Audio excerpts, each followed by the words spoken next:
Someone stole $25,000 from me. It ended costing him $500,000. A preamble. I was married to a very OCD and pragmatic man.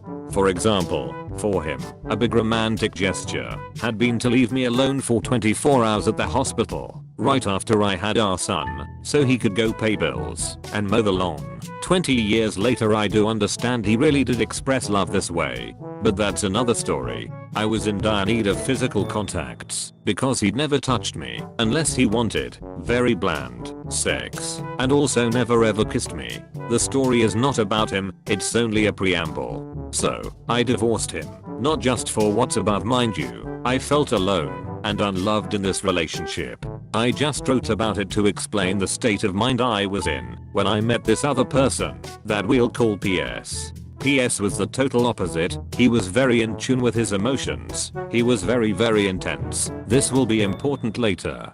He really expressed love like I thought I needed. On our first date, the waitress asked how long we had been together, since he was so into me and touching me. He made me feel amazing.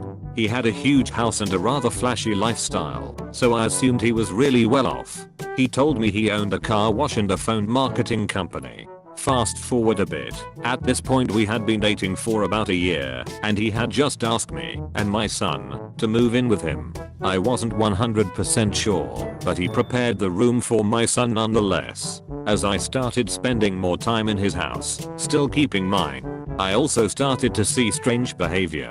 He'd be up all night, but sleep all day. I also overheard a few phone calls where he was telling people they owed money and needed to pay, but the conversations didn't fit with a car wash or phone marketing business. At some point, he told me he was having money problems. He said huge clients were late in paying and that it was jeopardizing his house payments. So, I, stupid me, offered to help. I'm missing a part of this story because it started as me offering help with the house, since we were there a lot. Still had my house though, but it ended up with me lending him $25,000. I cannot for the life of me remember that progression. The loan was supposed to be for 3 weeks, he said. I'd have it all back in 3 weeks. 3 weeks. That $25,000 came from my retirement savings / son's college money, so I had to pay a fine to access it. It's also money it took me 10 years to put aside.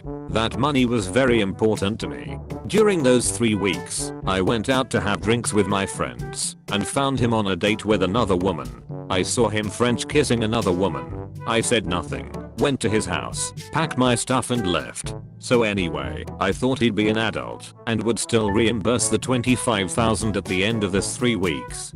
Big mistake. Someone I knew told me he was glad I left and proceeded to tell me about him. He said PS was a junkie, hooked on GHB, hence why he was so intense and so into his emotions.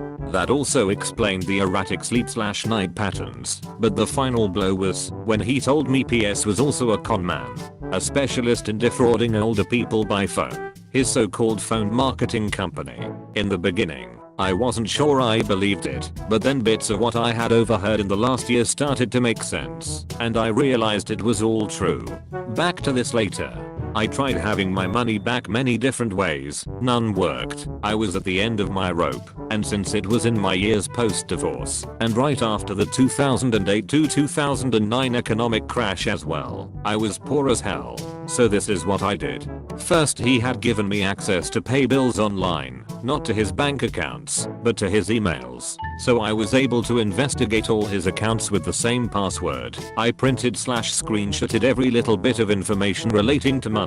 I found proof that he was indeed scamming people, and found the people he worked with and even the name of the person at Western Union who facilitated the money transfer. I found out he was an organized criminal. I also found out he did this between the two countries. I started preparing strike one. Strike one. So, for strike one, I printed his face and the face of everyone working for / with him, from their online profiles, in defrauding people, and left hundreds of flyers in his neighborhood. I also called the hotline for financial crime prevention in both the countries, and gave very specific details and names. Know that even if he had given me the money, this goes against my core values and I would have done the same thing either way. At this point, I was preparing strike 2 too.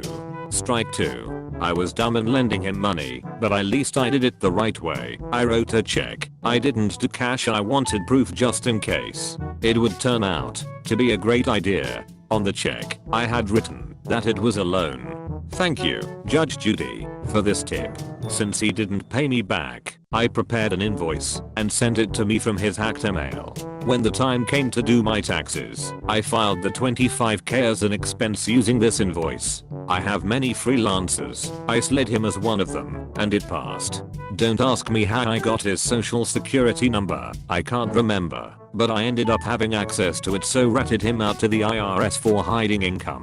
I found out later on through friends that the IRS started investigating him for unpaid taxes. I heard he had to pay 38% taxes on that $25,000 plus pay a 20% fine for not declaring income. At this point I was satisfied. I figured $9,500 in taxes plus $5,000 plus in fines was 50% of what he owed me. At least he didn't get away with it all. But remember, I told you on the check I had written that it was a loan. So I took about 2 to 3 years, but I took him to court and won. He didn't even show up, so he has to reimburse the full $25,000 plus court fees, plus what he owes to the IRS. So it's $39,500 that he was to pay for not reimbursing $25,000. To this day I still haven't seen a cent, but the rest of the story makes it worthwhile.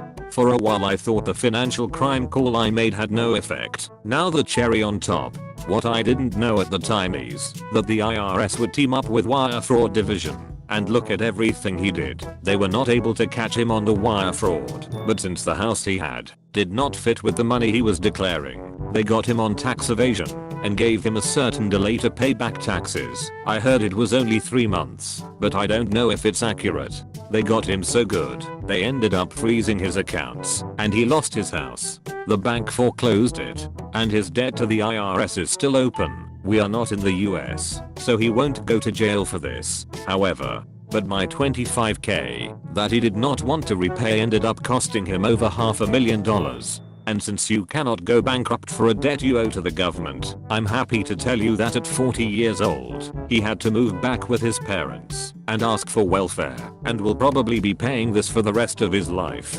This story is not finished, however. I just learned that he now has a job as a concierge in the apartment building of his parents, so I'll be contacting the court to have the money he owes me taken directly from his pay. The thing is, he has no idea I'm the culprit of all his bad fortune, and he recently sent me a message telling me he misses me, that I was an angel for him, and that he regrets what he did.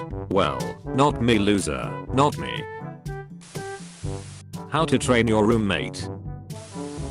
This is the story of how I used Pavlovian conditioning to train my formerly obnoxious roommate to behave like a responsible adult. So, the 3 of us are nurses and we all live in this company provided apartment. Each of us has his own room, which is joined by this common area that doubles as the kitchen and dining area, but the walls are paper thin and don't provide enough soundproofing. So, if one were to say, have loud conversations in the common area during the late hours of the night, it would resonate through all the rooms adjacent. But if you were in your own room talking to somebody, it wouldn't be heard outside. Basically, any sound that you make on the common room could be heard on all the rooms.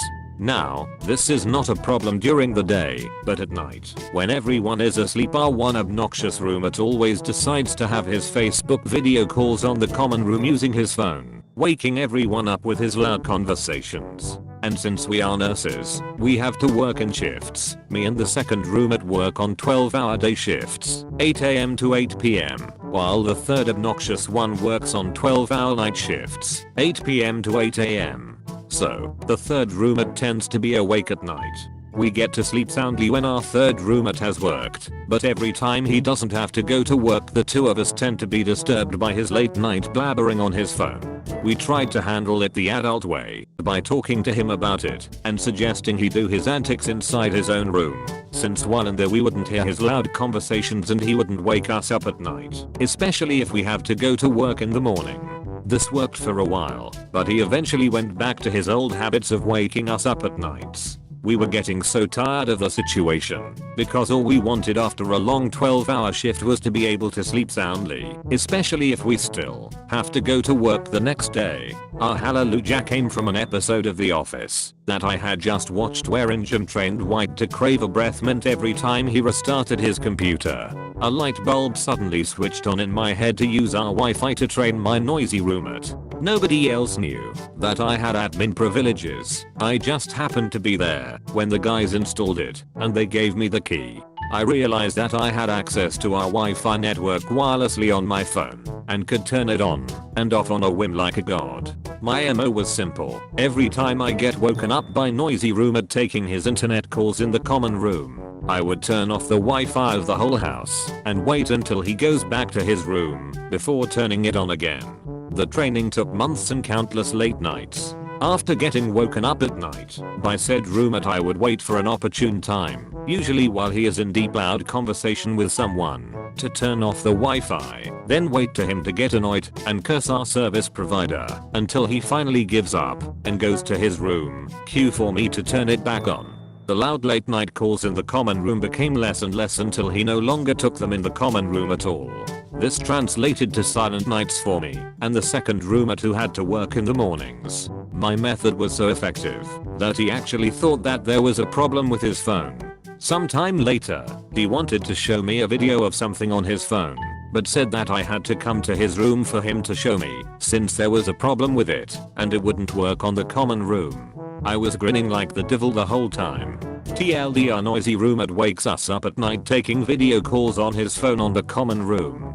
I use the Pavlovian conditioning method to control the Wi-Fi and train him like a dog to take his late night calls in his own room instead where he couldn't disturb anybody.